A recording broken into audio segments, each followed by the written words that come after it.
नमस्कार सगळ्यांना. मे महिन्याच्या एंडला सगळ्या बहिणींनी एकत्र यायचं माहेरी हे आधीच ठरवून ठेवलं होतं. मग काय सगळ्या बहिणी आल्यावर बहिणींची मुलं, भावंडांची मुलं एकत्र घेऊन आम्ही चाललो जंगलात. जंगलाची सफर करायला. जंगलात म्हणजे आम्ही करवंदांसाठी जातोय आणि ह्या वाटा आहेत ना आमच्यासाठी एवढ्या नेहमीच्या होत्या, पण आता अनोळखी आणि वेगळ्या वाटतात.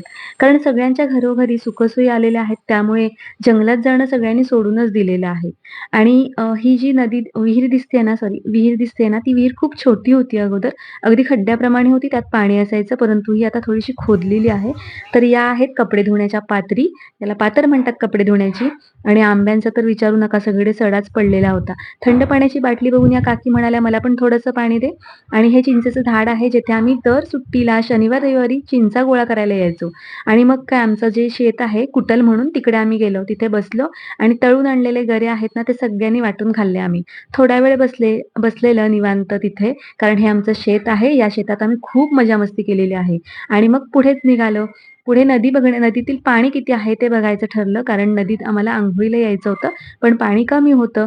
नदी किनारी आहे ना, आमच्याच गावातील एका माणसांनी घर बांधलेलं आहे आणि हे घर आहे ना, खूप सुंदर आहे आणि पावसाळ्यात इमॅजिन करा किती मस्त वाटत असेल समोर वातावरण असं.